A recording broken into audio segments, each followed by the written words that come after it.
Hey everybody, welcome to Conversation Piece with Patrick Armstrong. I am the titular Patrick, and this is a show where my guests and I discuss what piece or part of the conversation we aren't talking about, but should be. Special shout out to all my returning listeners, and a high five and hello to everyone joining us for the very first time. Thank you so much. The month of May is Asian Pacific American Heritage Month, or APAHM, and is meant to celebrate and reflect on the history and peoples that make up our beautiful diaspora. As part of that reflection, this month I'll be sharing 9 conversations with friends and folks I greatly admire in the community as we discuss those missing pieces of the Asian American conversation. What we know, what we might not know, and what we can do about it. These are the APAHM Conversations. My guest today is an adopted Chinese-American, disabled, non-binary advocate, speaker, and writer with over 100,000 followers on TikTok. Soon to be traveling the U.S., they plan to spread joy wherever they go. It is my honor and privilege to welcome August Rocha to the show. August, how are you doing today? I am well. How are you, Patrick? I am doing well as well. Thank you so much for sitting down and taking the time to have this conversation with me. It really means a lot. Oh, thank you. You say it's an honor. It's an honor for me. We will share in that honor together as we move through this conversation. Before we dive into the question and the topic at hand, I know I introduced you just a little bit, but I didn't know, for people who may be listening and may not know who you are, if you wanted to introduce yourself just a little bit more. Sure, absolutely. Well, I'm a kid who got adopted into a family in Wisconsin from China. Started making TikToks and started working freelance. Ended up working freelance for NASA. I'm having a great time. I'm about to go traveling with my partner. And we're going to film all of it for everyone to watch for social media. It's going to be great. But really, I think we got to know each other through LinkedIn because Yes. you're such an amazing presence on LinkedIn and everywhere else, talking about what it's like to be adopted, which is how I found you anyway. And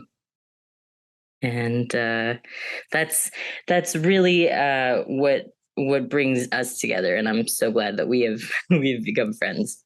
100%. And yes, it was LinkedIn. I was going to say that I feel like I was put on to your work by somebody else in the adoptee community, but it was actually had nothing to do with adoption. It was specifically like just detailing your whole story going through, particularly on TikTok, and seeing just the way that you carry that over into LinkedIn and share that story in a space that's not historically known for being a place where we talk about ourselves and how that affects our everyday lives was really incredible, and honestly like a big inspiration for what I do on that platform specifically.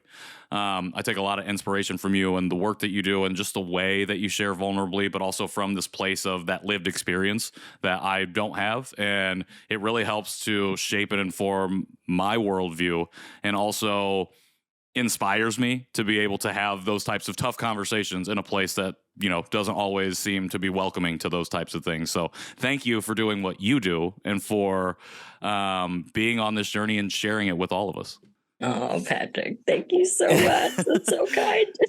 You are so welcome, so deserving of it. And before we dive into the conversation again, whereabouts in the U.S. are you traveling, or maybe where are you going to get started at? We're going to start in California. Okay. For sure. Absolutely. And from there, well, California is a big old place. So there's a lot of California to explore. But there's also the entire United States and wherever else we will be invited, if they'll have us. Amazing. Well, cannot wait to be able to follow along with that. And we'll share whatever we might be able to share of that and where to find you and follow you with that here at the end of the show. So let's go ahead and dive in. Again, I said at the top, this whole series is about addressing those missing pieces of the conversation around Asian America, specifically the things that we don't talk about or aren't really talking about, but should be having or should be involving more in these conversations that we have. So I want to ask you, what do you think that missing piece or part is that we need to be having more conversations about? Absolutely, I would say supporting the queer community as well as the disabled community.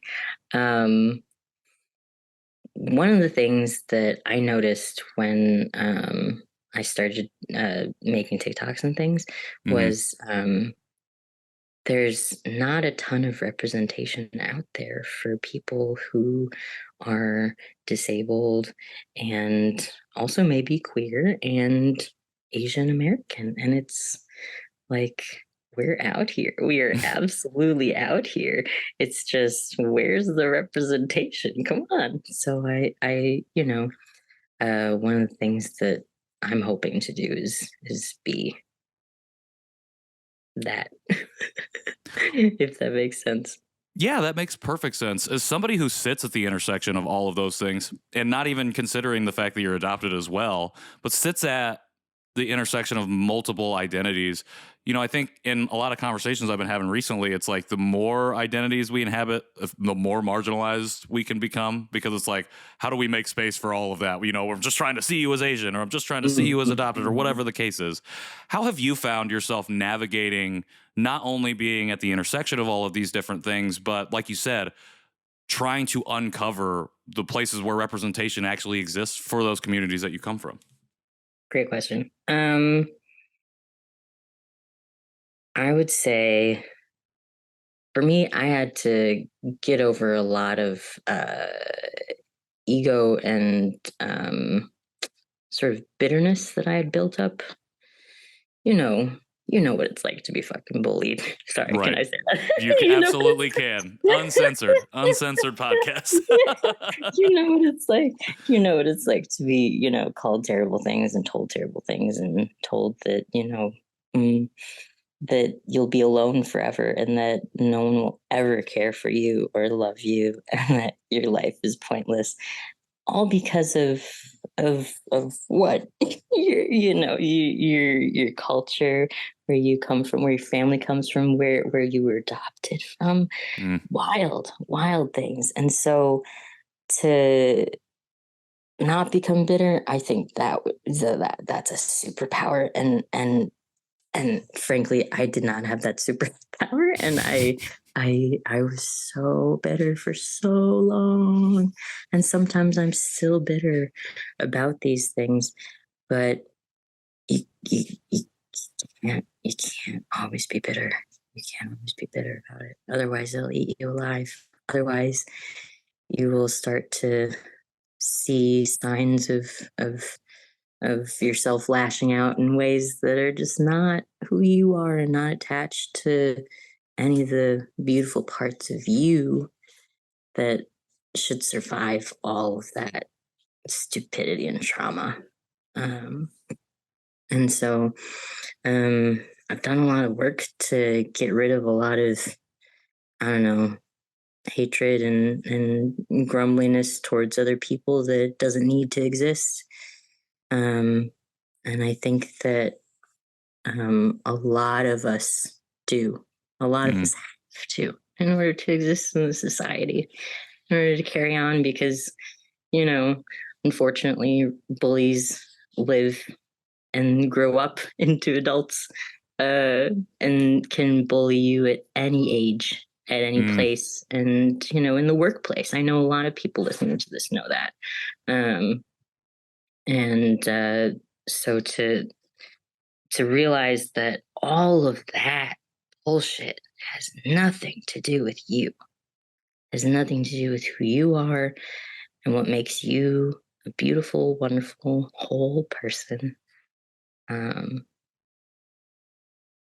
it has nothing to do with you. So I don't know. I appreciate you sharing that, and I can totally resonate, as you said, with the bullying aspect of it, especially growing up in a predominantly white community and in a non-Asian family, in a white family, and trying to Hmm. navigate what that looks like, and not knowing how to stick up for yourself or articulate what you're going through, and then internalizing all of that, and that going from external bullying to then self bullying, where you like self-loathing and you're rejecting your identity, as I did for a long time. And like you said, you have to do a lot of work to kind of climb out of that or reclaim those things that you lose in that process. And it's hard. It's really difficult work.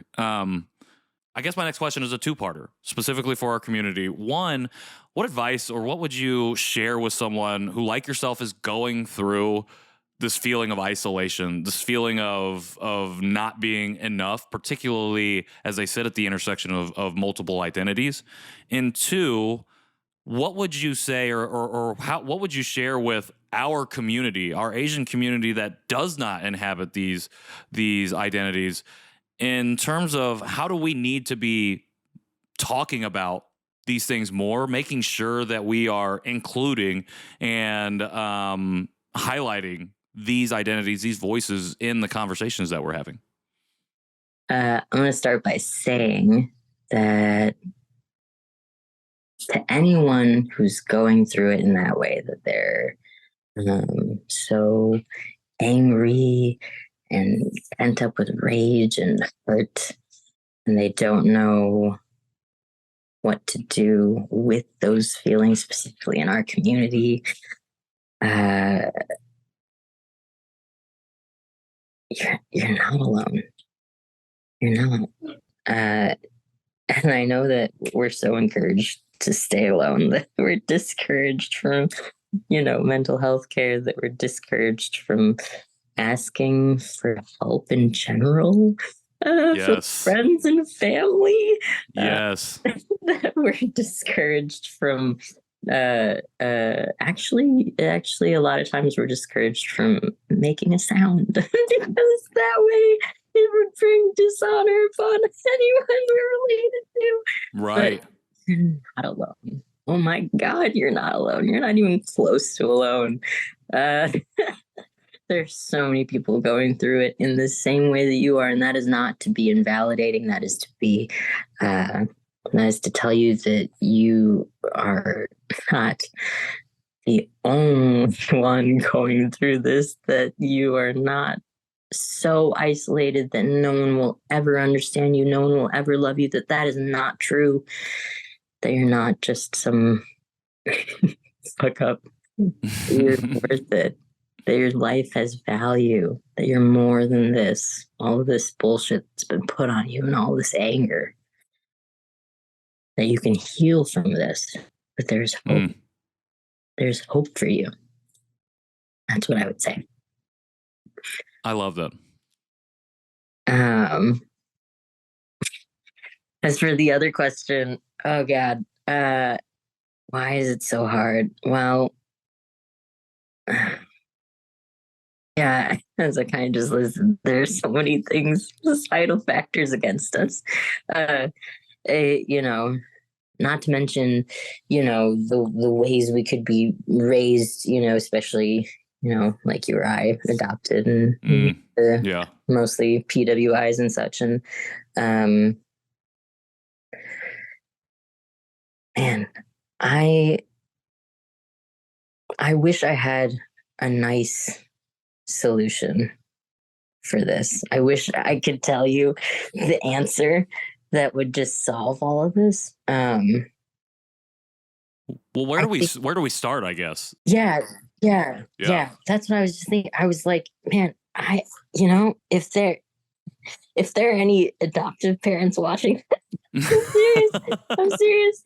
But also, if there are any adopted kids watching this, if there are any people who are adoptees who are watching this, who are young, especially, I would say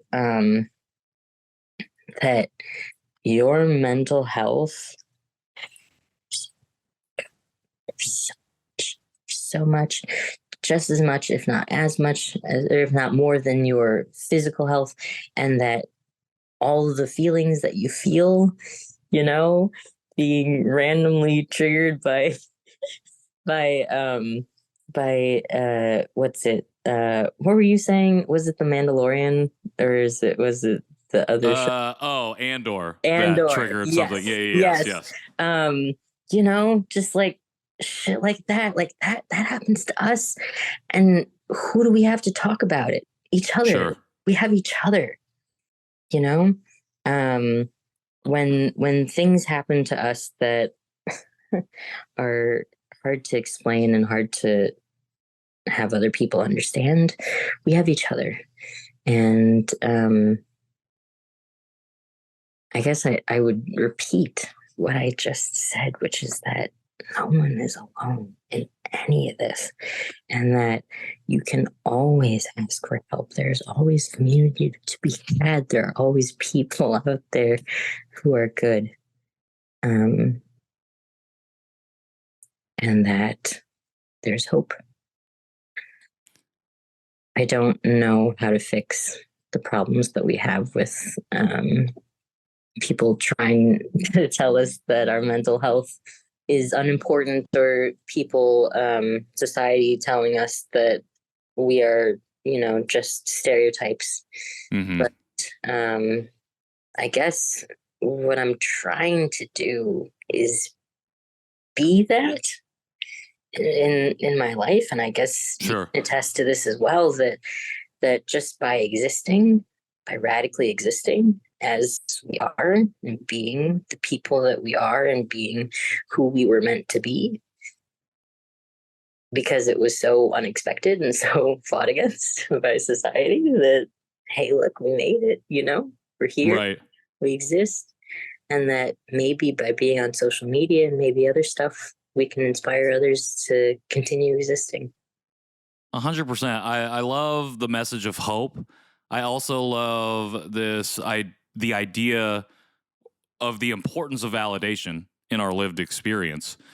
And also the fact that we are all, or not we, but people who are experiencing these things are going through this together in a way, even though it feels very isolating, even though your own journey, your personal journey, can be very lonely, especially when you find yourself in isolation in multiple different ways. And it sounds like a lot of this advice too, not even for adoptees, but especially for those who fall into, who come from the queer community, who come from the disabled community, who deal with who will live in these other identities and inhabit these other spaces.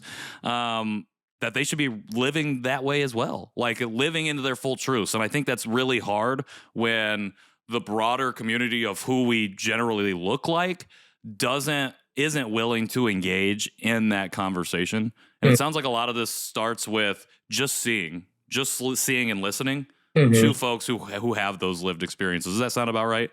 Yeah, I would agree. I would also say that, you know, we we create a better future Mm. by the concept, the idea of young people who are Asian American, who are, maybe they have a disability, or maybe they're queer, maybe they're different, existing happily, living their best life in the future. God, that's a bright future. Yeah. Well, it's like it's us modeling what it means to live and at least attempt to thrive in our who we are, in our existences, because we did not have those models for us growing up, or if we did, they were obscured from our vision. For a lot of us, even if we weren't adopted, but just depending on where we grew up, I feel like a lot of these people who we could look up to, who shared in a lived experience, we just didn't see. So, who is there anyone in particular who helped you, who you saw when you started to live into your identity, to share your story on TikTok?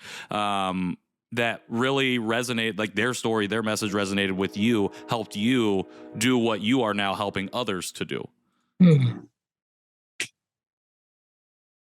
It's a really good question. You know who? Okay. And you met him, David Suh. Yes. Yes, because he was making TikToks and he was doing phenomenal. And I was like, holy shit, look at this Asian dude go. And he was doing great. And he had, a whole, plan set out. And he had like, the posing stuff going on. And what was amazing about it is he brought himself and his joy and his heart, such a big heart, you know? And that's what the internet needs more of. Yes. Heart. And so, Heart. yeah, to see someone like that succeeding and seemingly happy, is like, wow, that's holy shit. So it takes those holy shit moments sometimes to see when you see that, and it's Yeah, like, oh, it's possible. It's possible absolutely. for me to do this. Like if they're doing it, why can't I do it? Yeah. And that's what I love about David is like he really does bring his whole self Yes. to his work, but then and not and just that joy that radiates out of what he's doing and why he does it and the way he communicates is powerful. It's another inspiring person. And yeah, it was a huge privilege to be able to meet him and do a little bit of posing. Very cool. Um, Speaking of like seeing an Asian person exhibit joy as another Asian person and be like, I can do that too. There's a bunch of people who are not Asian or Asian American who are also not having these same conversations that we need to be having, talking about some of these things that we're talking about right now. Mm. How do people outside of our community make sure that they're including queer Asians, disabled Asians, adopted Asians in their knowledge of what it means to be Asian American or what they know of the Asian diaspora? How do they make sure that they're including all of these things, all of the different parts and pieces in that conversation when they're participating in it? Right, right. I've I don't know if we've said this before, but a lot of times, um, uh, people who are American will see people like me as just Asian, or Mm, people like you just seeing us just being right. like, oh, they're just Asian, and and and us being like, no, no, no, we're Asian American, so we have both parts, and them maybe understanding that with that comes the Americanness that we grew up here, Yeah. that just like their kids, we grew up with their kids, So it's I would say I hope that people who are listening who are not of the Asian American diaspora know that those of us who are um, have so many parts to us, just Mm, like any other person, you know, so many parts to us that make us who we are. So many parts that are American, and so many parts that are Asian, and so many parts that are both. I love it. Seeing our being seen in our full humanity is, I think, a running topic of this series, but just a running topic in my life. It's like it's especially over these last 3 years, like leaning into storytelling, understanding how to tell my own story, and then the privilege of being able to hear someone like yourself's story or just anybody else's story. Like, and what comes with that is I wish that I were seen before, or I'm glad that I was seen then, or I'm glad that I'm being seen now. It has a lot to do with okay, I can be myself Mm, and people will see that and recognize that. And it's like, it's also giving people the benefit of the doubt that they will do that and understanding that if when people don't meet or see your humanity or validate your lived experience, that you are well within your personal rights to put those boundaries up to protect yourself in order to continue to move forward, reaching for that joy, reaching for that thriving state that we all want to be in, that we all deserve to live in. Yeah, and so I really appreciate you saying that. I think it's so important to name. And again, that's another piece of the top or conversation we don't talk about very much either is just naming when we're not seeing our humanity or how we can even in within the diaspora kind of invalidate or erase someone's humanity just because we are fighting for representation or whatever it might be. It doesn't mean that we don't also contribute to harmful behavior mm, going forward, particularly within our own communities. And so I think a lot of what you're sharing and a lot of what you've shared today is so important for us to hear because we have to constantly be reminding ourselves of that we need to be interrogating how we are approaching others out within the world, not only outside, but within our communities, because we want to have people approach us in the same way that we would expect to approach other people, which hopefully is seeing that full humanity. So I have just a couple more questions for you. totally. The first one, people, this is another kind of big question, but people feel a lot of different way about heritage months. I've wrote about heritage months. And so I want to ask, do you celebrate Asian American Heritage Month? And if not, or if so, are you, and you're comfortable, would you mind sharing why or why not? Yeah. Absolutely. Um, I didn't know we had one until probably 2 years ago. And I was like, holy shit, we have one. We have a Let's go. Yeah. So so initially I was very excited.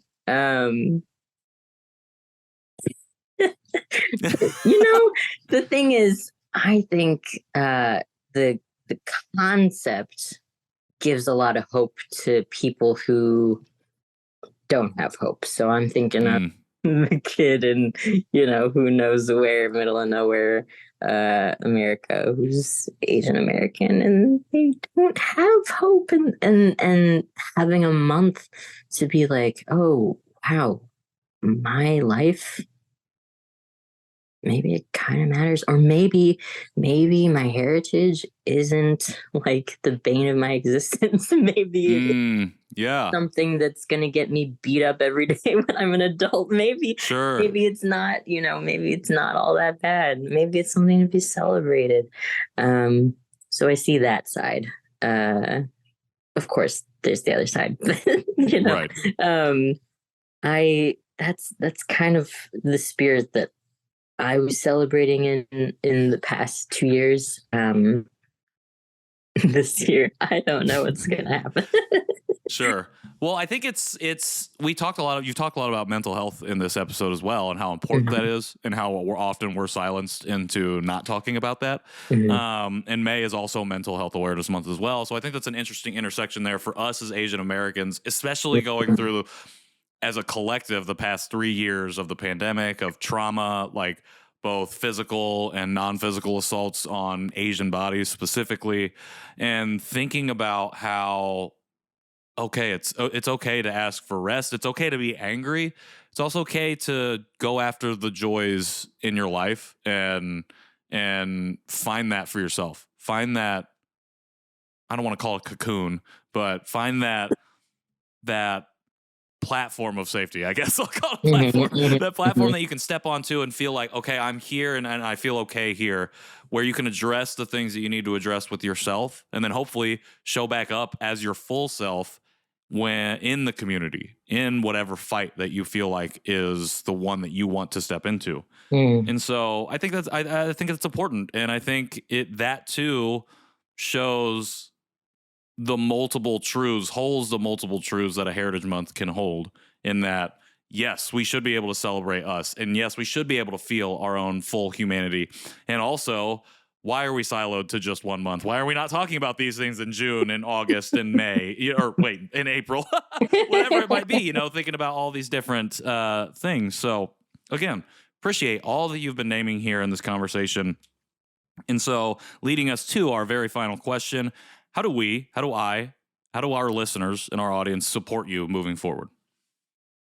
If anyone who's watching has been following me for a while, they know that my life's been in a huge transition.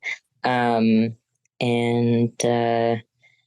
I usually would say that,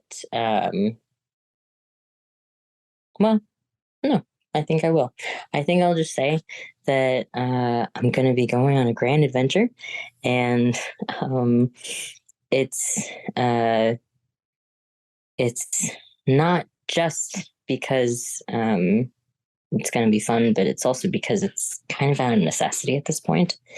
My living situation isn't safe, and there are other circumstances that make it unsafe for me to be where I am currently. So I will be uh, going to California soon, and I hope that people will want to watch and hang out and see what that's like.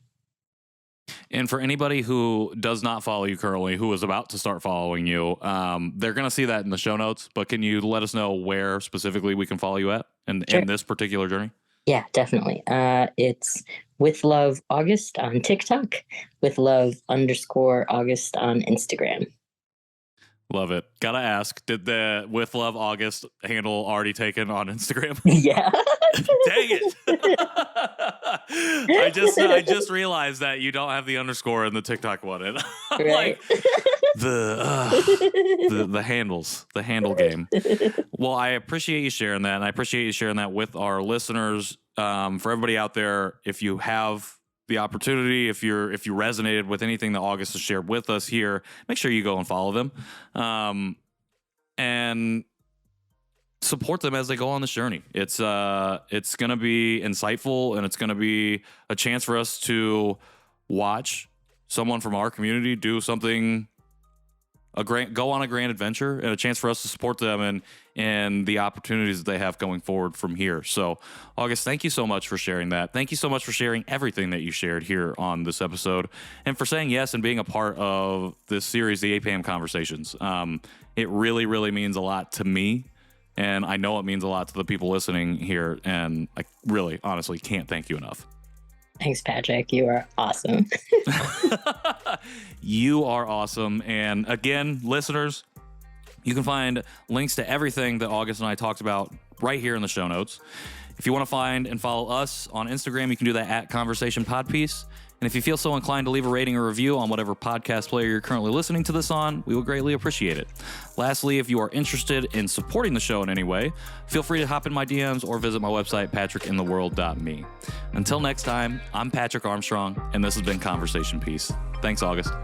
Thanks.